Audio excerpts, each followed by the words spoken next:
Mari kita berikan aplaus yang luar biasa untuk brother sister kita dari Song Ministry Merit yang mungkin sudah bertahun-tahun melayani di Song Ministry, belasan tahun bahkan mungkin puluhan tahun ya sebelum melayani di Song Ministry, hari ini masih mau punya hati yang memberi di pelayanan Song Ministry. Kita berikan aplaus sekali lagi.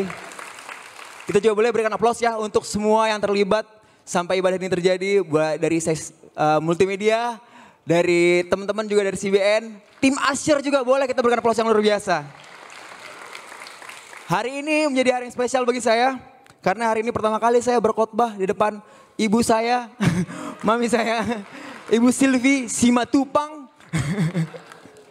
Dan hari ini juga pertama kali saya berkhotbah di Menara Kuningan di depan istri saya ya. Karena di kesempatan pertama di bulan April kemarin ketika jadwal saya berkhotbah, istri saya sedang masuk rumah sakit ya, kena infeksi saluran pernafasan akut. Ya hari ini bersyukur, senang banget hari ini bisa berkhotbah di Menara Kuningan depan istri saya. Duduknya boleh mundur sedikit Bu, cantiknya kelewatan. Oke. Saya juga mau berterima kasih buat sister-sister dari Single Jakarta Utara yang hari ini jagain anak saya di rumah. Terima kasih banget untuk waktu kalian. Sebelum kita mendengar firman Tuhan, mari kita bersatu di dalam doa. Tuhan Allah Bapa kami di surga, tak henti-hentinya kami mengucap syukur atas kebaikan-Mu. Terima kasih Tuhan, hari ini kami boleh mendapatkan firman yang benar, hidup dalam pengajaran yang benar Tuhan, untuk menjadi murid-Mu. Bantu hati kami Tuhan, supaya kami punya hati untuk orang di luar sana, merasakan juga firman-Mu, merasakan juga kebaikan-Mu. Dan biarlah penginjilan kami, misi kami bisa sampai ke ujung bumi Tuhan. Terima kasih Tuhan. Hanya di dalam nama-Mu Tuhan Yesus kami berdoa dan mengucap syukur. Amin. Tema kita bulan ini diambil dari Kisah Para Rasul 1 ayat 8. Saya bacakan. Tetapi kamu akan menerima kuasa kalau Roh Kudus turun ke atas kamu. Dan kamu akan menjadi saksiku di Yerusalem dan di Yudea dan Samaria dan sampai ke ujung bumi. Ujung bumi di sini jika diterjemahkan secara literal ya, itu tertulisnya eschatos ya dalam bahasa Yunaninya.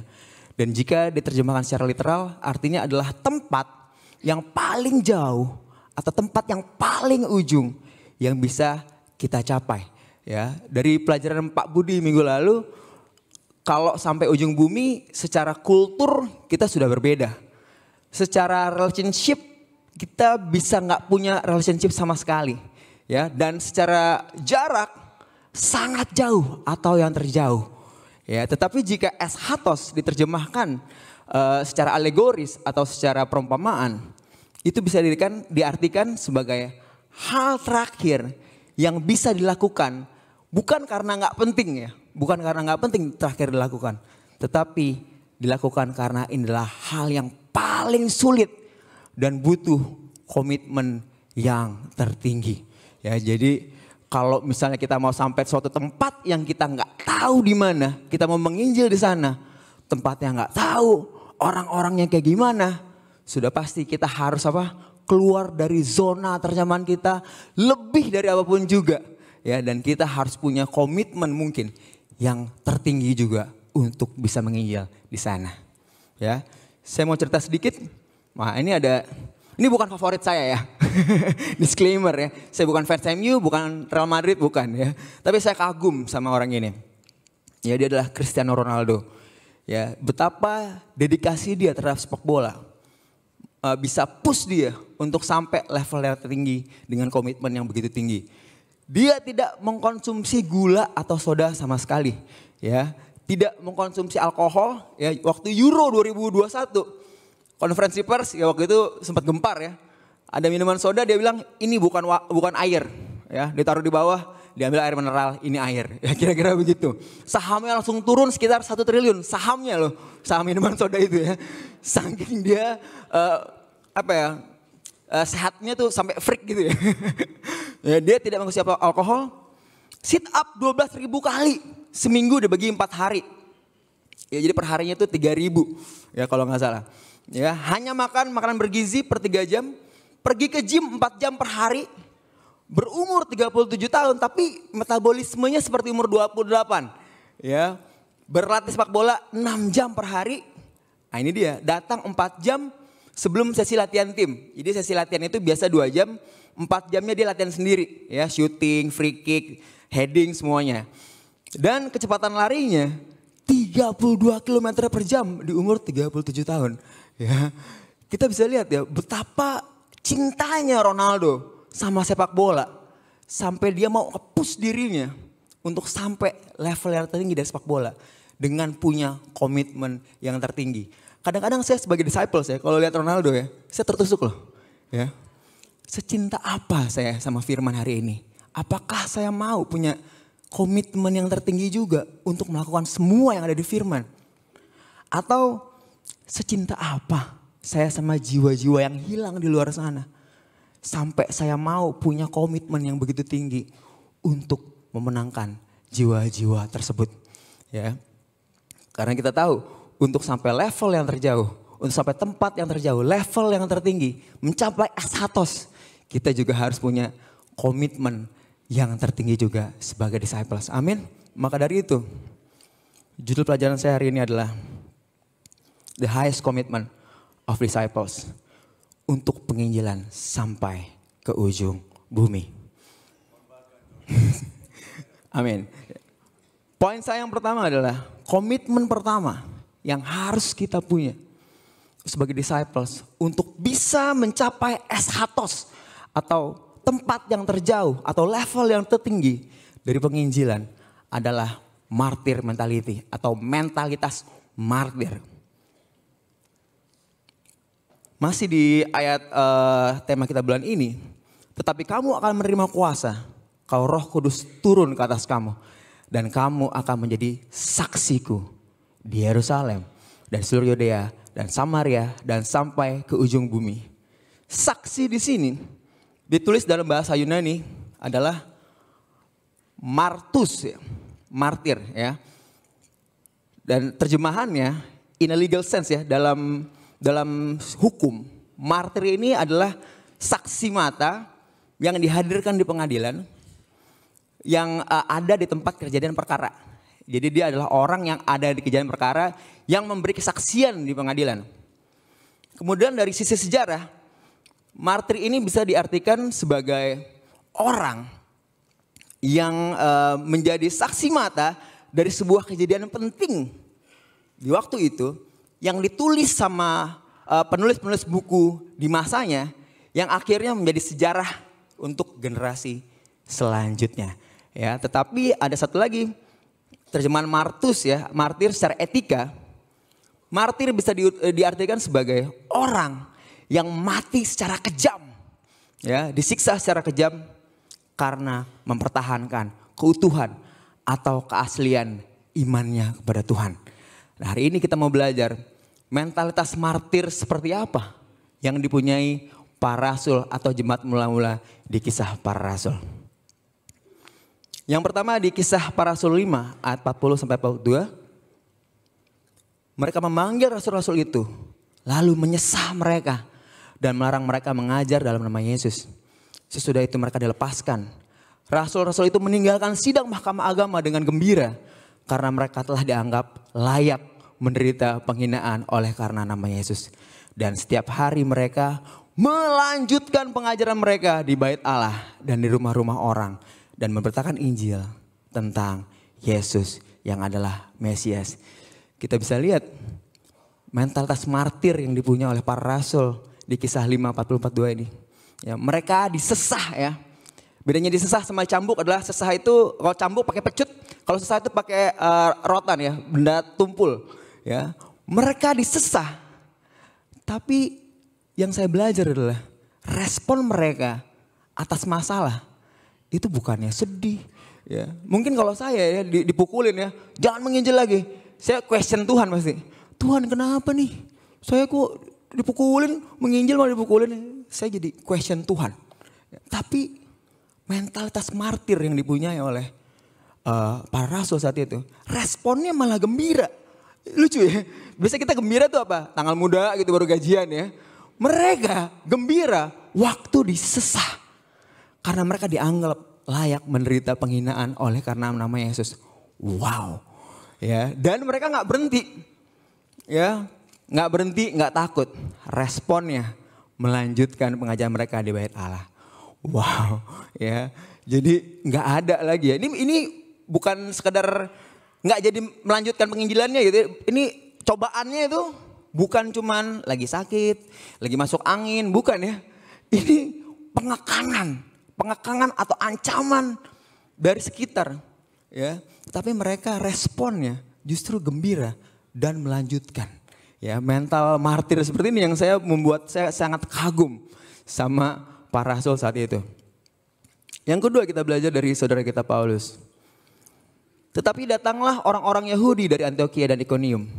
Dan mereka membujuk orang banyak itu memihak mereka. Lalu mereka melempari Paulus dengan batu dan menyeretnya keluar kota. Karena mereka menyangka bahwa ia telah mati. Akan tetapi ketika murid-murid itu berdiri mengelilingi dia. Bangkitlah ia lalu masuk ke dalam kota. Keesokan harinya berangkatlah ia bersama-sama dengan Barnabas ke Derbe. Pertanyaan saya hari ini. Kalau dilemparin batu sampai dikira mati, ya, kira-kira hancurnya seperti apa ya? Bonyoknya seperti apa ya? Apa cuman codet doang gitu? Atau sampai babak belur, habis, mungkin sampai sekarat, ya, sampai dikira mati, sampai ditinggal. Ya, saya yakin kalau sampai dikira mati, pasti babak belurnya habis. Ya, menyimpang sedikit dari pelajaran hari ini ya, waktu saya Bible study, saya baca ini, saya tertusuk luar biasa. Karena saya salah satu penganut teologi yang menganggap kalau ikut Tuhan Yesus pasti jadi kaya, pasti ya. Pasti hebat, pasti sukses, ya, teologi kemakmuran. Saya menganut teologi seperti itu. Ya, pas saya baca ini, wah, saya tertusuk ya luar biasa ya. Karena ini contoh ya, anggaplah hari ini Rasul Paulus boleh berkhotbah hari ini mungkin ya di YouTube. Berandai-andai kita. Dia akan khotbah seperti ini. Sebelum ikut Yesus, saya adalah orang Farisi yang paling Farisi. Saya dari Midras yang paling terkenal di bawah asuhan guru Gamaliel, warga kendaraan Rum saya juga. Semenjak ikut Yesus, saya dilemparin batu sampai kelihatan mau mati. Ya, hari ini saya lihat, wow, ya, berbeda sekali ya sama yang saya anut waktu saya Bible study.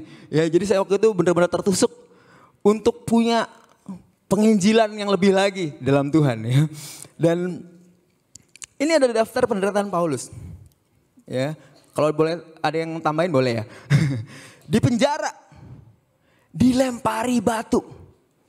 5 kali sesah orang Yahudi, masing-masing 39 pukulan. Berkali-kali hampir mati. Kapal karam, terkatung-katung di laut. Digigit ular, ya, kelaparan, kedinginan, kekurangan pakaian. Pertanyaannya, apakah hal-hal ini menghentikan Paulus untuk terus memberitakan firman? Enggak ya. Hari ini pertanyaan adalah, apa yang bisa menghentikan kita untuk memberitakan firman hari ini? Apa? Hal apa? Apakah kadang mungkin ada juga yang malu. Aduh, image saya gimana ya bang? Ya kalau lagi sharing-sharing Bible, image saya gimana ya kalau sharing-sharing Alkitab tuh bukan saya banget gitu. Ya, apakah image yang bisa menghentikan kita dalam menginjil? Apakah hari ini masalah keuangan kita menghentikan kita untuk menginjil? Apakah mungkin hari ini kita sudah nge-label orang tua kita ya, atau anak kita, atau suami kita, atau istri kita untuk udahlah, mereka emang udah gak bisa, saya stop aja, yang lain aja di luar masih banyak. Apakah itu? Ya, saya hari ini mau sharing ya, bagaimana saya kagum dan hormat sama ministry PIWA ya, Pria Ilahi Wanita Allah, yang hari ini ya, mami saya ada di sana, begitu luar biasa penginjilannya. Saya ngeliat banyak ya orang tua di luar sana, di masa di usia indahnya ya, di usia emasnya, mereka tuh banyak yang ini loh sama anak-anaknya, ini waktunya kalian serve saya. Wah, di masa usia indahnya, serve saya nih. Kalian udah saya urus dari kecil sampai segede gini, ini waktunya kalian urus saya. Itu tidak ditemukan di PIWA ya, di Pria Ilahi Wanita Allah. Enggak pernah saya temukan. Mereka adalah orang-orang ya yang mau menginjil. Doa tiap jam 4 pagi, tiap pagi ya, dan menginjil teman-teman, orang-orang, kakak-kakak seusianya. Ya, saya ada pahlawan iman di sana, hari ini almarhum Bapak Fabian ya. 2019, umur 80 tahun. Ya, naik kendaraan umum dari Pondok Gede sampai Menara Kuningan di VIP room untuk apa? Untuk menginjili bapak saya. Dia ikut Bible study papi saya 2019, umur 80 tahun pakai tongkat begini. Naik kendaraan umum. Di situ darah saya tuh terbakar gitu ya. Saya nggak boleh kalah sama dia. Saya masih muda, masih bisa lari. Ya, saya nggak mau kalah sama dia. Dan hari ini Bapak Fabian sudah almarhum dan dia telah menjadi pahlawan iman bagi saya. Ya. Terus juga mami saya. Aduh, ini kalau ngajak mami saya ketemu sekarang agak susah. Ya, kalau saya telepon, "Mam, aku mau ketemu dong, ini anak Kaleb kangen nih sama Mami." Wah, ya. Mami bilang apa? "Mami cek jadwal dulu ya." Lu ngalang-ngalain pelayan. Jawabannya apa? "Aduh bang, sorry banget nih. Mami ada 3 sit-in Bible study hari ini." Ya, jadi sorry banget nih gak bisa ketemu ya. Itu luar biasa banget ya. Ya. Jadi banyak orang-orang di PIWE yang saya sangat kagum. Ya, mami saya salah satunya yang paling semangat untuk menginjil di mana-mana. Ya, bagaimana dengan kita hari ini? Ya, apakah kita punya martir mentality seperti Rasul Paulus? Ya, atau kita bisa dengan mudahnya mungkin beralasan? Ya, masalah apa yang bisa kita menghentikan kita gitu ya? Saya hari ini begitu bersyukur ya bisa mendengar, bisa menjadi saksi mata langsung dari orang-orang yang begitu cinta sama Tuhan di usia yang indah. Maka dari itu poin saya yang pertama adalah bagaimana kita bisa menginjil sampai ke ujung bumi atau eskatos atau di level yang tertinggi atau level yang tersulit. Komitmen yang pertama adalah punya martir mentality atau mentalitas martir.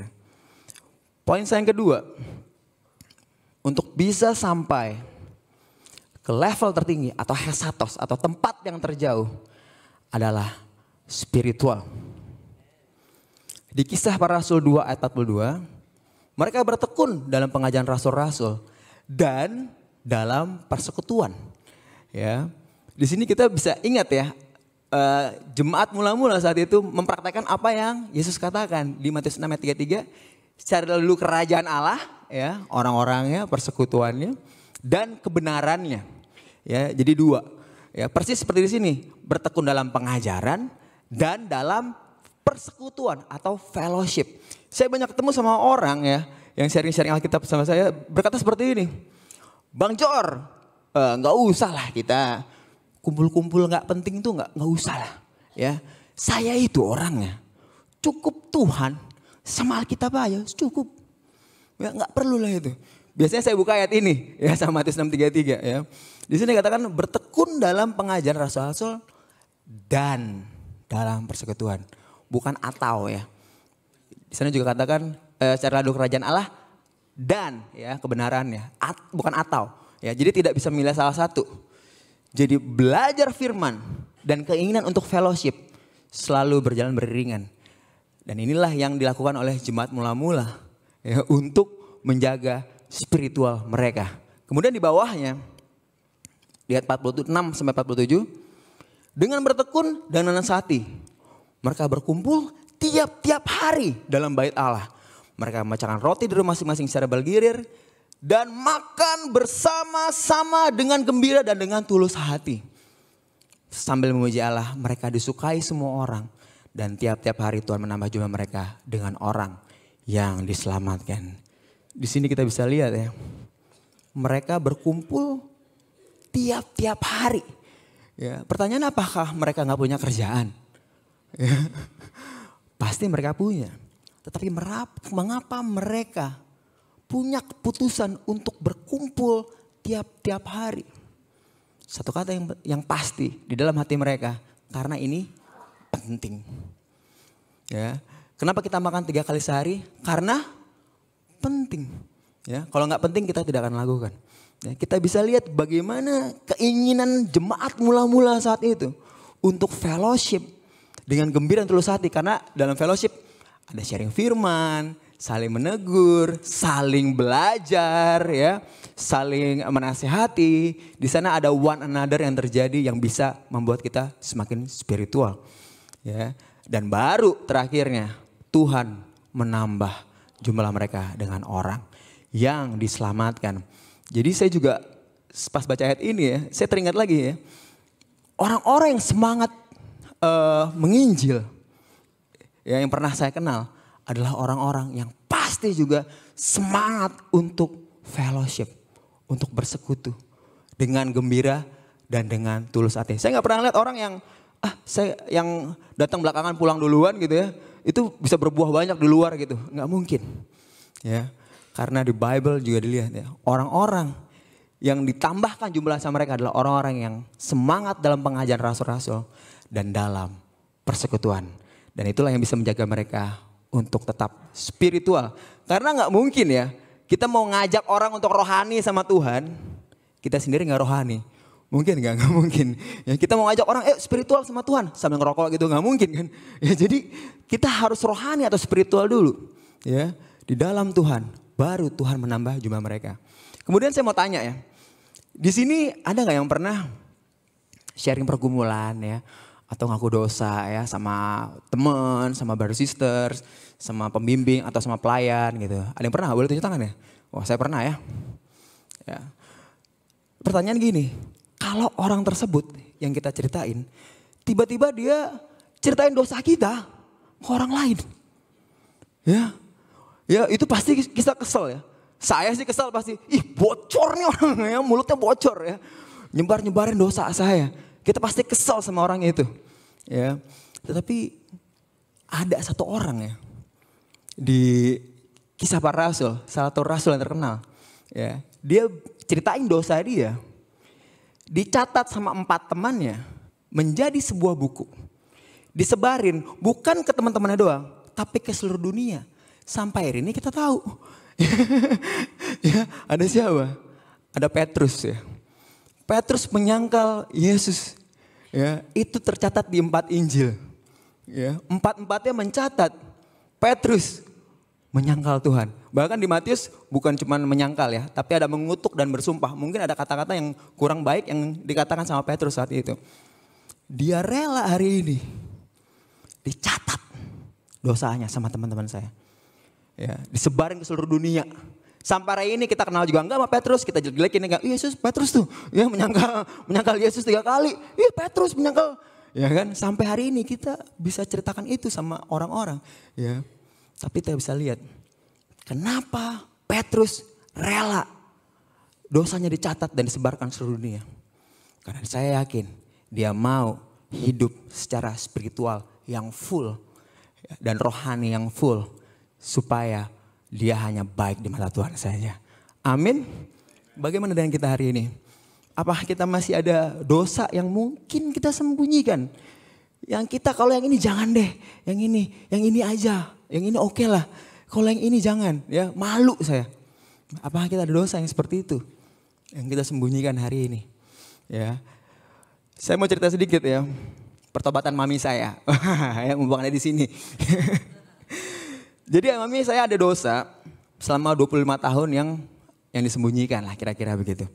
Ya, kebetulan saya sama Sela tahu waktu itu, udah tahu duluan. Dimakan siang ya tahun 2020 di keluarga besar ya. Kita udah rencana nih nanti kita ngomong sama siblings aku ya, sama saudara-saudara aku ya. Sama kita ya, sama kakak sama adik, oke. Ya, dia uring-uringan tuh makan siang. Ngomong gak ya? Wah, telepon Tante Cynthia. Ya, akhirnya kita buka ayat ini ya, Mam. Ini loh Mam, Petrus ditulis dosanya. Ditaruh di tempat yang terang. Supaya apa sih Mam? Supaya kita punya hidup yang spiritual Mam. Hidup yang rohani. supaya kita bersih di mata Tuhan. Hari itu ya, ini sampai tadi malam ya, saya mau izin sama mami saya, jawaban mami saya apa? Wah emang tuh paling susah minta maaf sama anak sendiri, keluar dari rahim sendiri. Ya, memang memang susah ya untuk minta maaf sama anak sendiri gitu ya. Dan hari itu mami saya minta maaf dan kita sangat gembira waktu itu ya. Seneng banget ya sama Sela bertiga kita pelukan. Wah mam, aku bangga banget sama mami. Mami mau minta maaf sama anak sendiri semata-mata supaya spiritual aja mami. I love you mami. Dan mami saya itu nggak sampai situ ya. Mami saya itu orangnya suka ngenyek. Ngenyek itu apa ya bahasanya? Ngeledek ya, bahasa Inggrisnya tuh ngeledek gitu. Bisa dibayangkan ya, mungkin kayak Ance kabarnya gitu ya, waktu saya dibaptis, hari dibaptis itu kan sharing mami saya. Aduh Pak Pendeta, makasih banget ya udah bimbing anak saya, teman-teman semua di sini makasih udah bimbing anak saya, udah benting rokok, enak bandel ya. Makasih banget ya udah bantu anak saya ya. Bersister tau gak? Ini F3 kan, ya kan? Baptis pulang, keputusanku mengikuti Yesus, pulang sampai B1 di mobil, dia ngomong apa? Paling juga lo ngerokok lagi nanti. Udah gitu, ntar habis ngerokok, baptis lagi deh. Aduh, dan hidup saya sebagai disciple di rumah itu begitu tersiksa. Kenapa? Karena kata disciple pasti nongol kalau saya bikin salah. Saya lupa nutup bumbu dapur gitu ya. Disciple. Katanya disciple menurut Yesus dibaptis kan gak tutup ini bumbu dapur. Ada satu waktu mami saya kesandung lemari baju saya kan tarikan gitu ya, kesandung. Disciple melukai mami ya, sengaja kasih ini ya. Disciple katanya disciple. Suka ngenyek. Udah gitu orangnya tuh udah suka salah, ngotot. Ini kan kombinasi yang luar biasa ya. Saya pernah suatu waktu SMP saya disuruh beli obat, ya namanya Tanuragan, ya. Mam beli obat, bang beli obat Tanuragan, oke, ya. Saya beli ke apotek Rini, apotek terbesar Jakarta Timur ya, kita semua tahu anak Timur. Ya, saya datang, apoteker bilang Pak, saya mau beli Pak Tanuragan, nggak ada Tanuragan dek, kalau vitamin ada nggak Pak Tanuragan? Nggak ada. Saya pulang lagi kan, Mam Tanuragannya nggak ada, Tanuragannya habis, nggak ada obat Tanuragan. Masa nih, bawa ini bungkus obatnya nih. Bawa, saya baca Teragran. Teragran M. Udah tahu respon mami saya apa? Diambil obatnya. Yaudah sini, mami aja yang beli. Mami sedih punya laki-laki tidak bisa diandalkan. Ya ampun, siapa yang gak mau beliin? Orang cuma komplain doang. Ya, dan satu lagi, dia orang suka ngotot gitu, terus gak mau minta maaf, kan kesel ya sebagai anak ya. Terus ada satu waktu,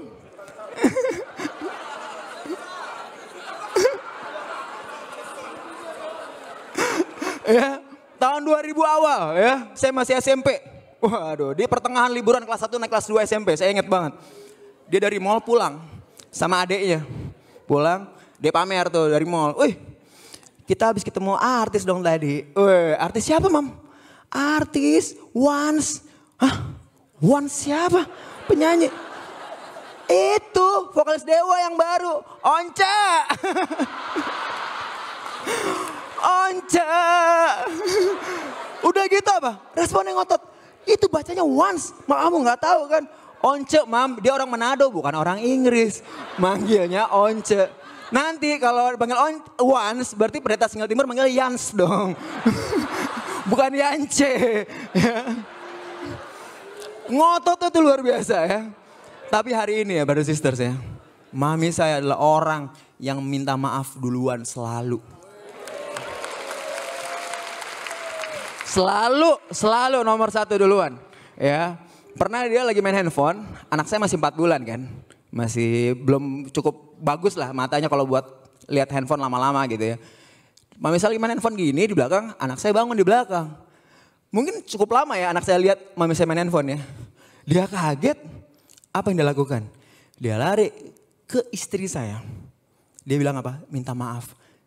Mami minta maaf. Tadi mami main handphone, anak kamu ngeliat dari belakang. Inang-inang Batak. Minta maaf sama menantu perempuan.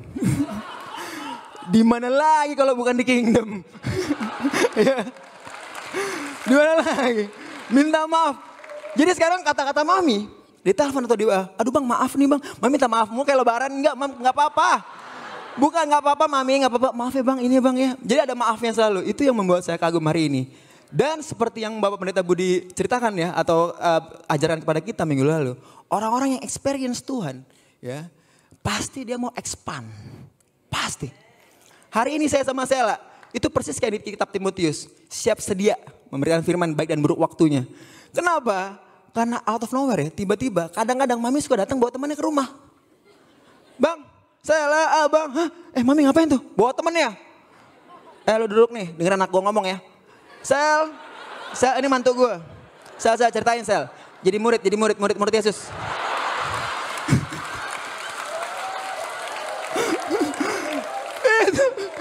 Itu kan kaget ya, mana pakai celana pendek gitu kan. Ini orang nggak tahu latar belakangnya apa. Kenalin juga enggak ya. Gue bikin minum dulu ya, lu denger anak gue ngomong tuh ya. Murid. Saya kadang-kadang takut karena ditelepon gitu ya. Bang, video call nih, ada nih. Anak laki nih lagi lari nih, mau belajar Alkitab sama abang. Ini berapa kali ya? Ya, buahnya expand ya. Waktu orang experience Tuhan, dia pasti mau expand. Ya. Dan hari ini ada sekitar 6-7 dari teman persekutuan doanya yang sudah menjadi murid Yesus. Ya. Termasuk ART rumah kita tercinta Bibi Tarmi sudah menjadi murid Yesus ya. Di sini saya belajar ya, orang-orang yang mengalami Tuhan pasti mau expand. Dan orang-orang yang spiritual pasti menginspirasi orang lain untuk spiritual juga. Saya senang sama ilustrasi ini ya. Ya, kita tidak akan bisa pergi kemanapun kalau salah satu roda kita itu terkunci. Ya, mau Lamborghini, mau Nissan GT-R, ya, mau Ferrari, nggak bisa jalan. Gran Turismo ya. Ya, maksudnya apa? Sehebat apapun kita di dunia, ya, secanggih apapun, ya, seberpengaruh apapun, sebanyak apapun followers di dunia kita. Di dunia ini ya, kita punya followers banyak, ya. Tetapi kalau kita masih ada dosa yang kita sembunyikan, ya, lupakan kalau kita ingin mengajak orang rohani, orang spiritual sampai ke ujung bumi. Maka dari itu poin saya yang kedua adalah untuk kita bisa sampai eskatos atau tempat terjauh atau level yang paling sulit dalam penginjilan, kita harus punya yang namanya hidup yang spiritual. Dan poin saya yang terakhir adalah untuk bisa mencapai eskatos itu, kita harus punya keinginan untuk berkorban secara finansial. Di Kisah 2 ayat 44-45, dan semua orang telah menjadi percaya tetap bersatu dan segala punya mereka adalah kepunyaan bersama. Dan selalu ada dari mereka yang menjual harta miliknya lalu membagi-bagikannya kepada semua orang sesuai dengan keperluan masing-masing. Di Kisah 4 ayat 34-35, sebab tidak ada seorang pun yang berkekurangan di antara mereka karena semua orang yang mempunyai tanah atau rumah menjual kepunyaan itu. Dan hasil penjualan itu mereka bawa dan mereka letakkan di depan kaki rasul-rasul. Lalu dibagi-bagikan kepada setiap orang sesuai dengan keperluannya. Yang saya suka dari jemaat mula-mula adalah dia berlangkah-langkah ya. Mereka berlangkah-langkah itu di depan hukum Taurat jauh. Hukum Taurat bilang apa? Persepuluhan. Ya, persembahan suluk. Ini bukan 10%, 20% ini. Ini mempunyai tanah, semua orang ya yang punya tanah. Mempunyai tanah atau rumah, menjual kepunyaannya itu. Ya, bisa jadi 40% dari aset totalnya, 50%, 60%, 70%, atau all in. Saya nggak tahu ya. Ya, tetapi yang pasti ini di depan, jauh dari apa yang Taurat katakan. Mereka lakukan lebih ekstra mile lagi. Ya. Dan hal ini menjawab apa yang Pendeta Budi kemarin ajarkan juga. Bagaimana kisah Rasul ya, bisa mencapai 54 kota, 32 negara, 9 kepulauan Mediterania. Ya, ini nggak heran gitu, wajar kalau punya jemaat yang memberi seperti seperti ada di sini, ya. Bisa sampai di sana ya. Saya teringat 10 tahun lalu ya, saya punya murid, masih SD, ya. Dia pencinta binatang. Wah, dia punya anjing 42 ekor. Yang gede, ya, sampai kecil, ya. Dia penyayang binatang, lucu ya, lihat anak kecil sayang binatang. Oh my god, gitu lucu ya. Tapi suatu ketika, salah satu babysitternya bikin salah. Bikin apa gitu ya salah. Yang dilakukan apa? Dia tendang babysitternya. Ditendang, masih SD loh ini. Kelas 2, kelas 3 gitu ditendang. Tuh, ya. Sudah kaget gitu karena babysitternya diinjek. Wah, saya merasakan juga takut gitu ya. Wah, anak galak juga ternyata. Di situ saya baru sadar loh. Ya, di situ, di titik itu saya sadar. Berapa banyak orang yang lebih sayang binatang dibanding sayang sama orang loh. Ya, saya kaget pada situ. Hah, ini anak baik sama malamut gitu ya, sama anjingnya dia, tapi sama pembantunya bisa nendang. Hah, kaget saya.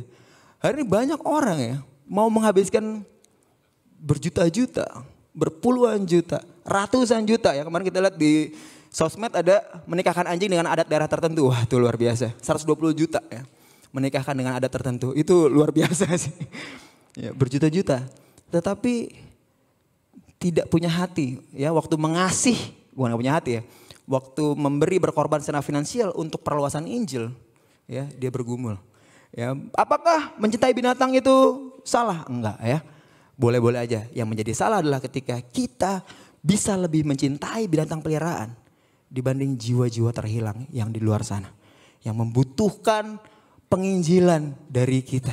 Ya, kita setuju ya, semakin jauh ya tempat penginjilan itu mau kita capai, artinya butuh dana gak?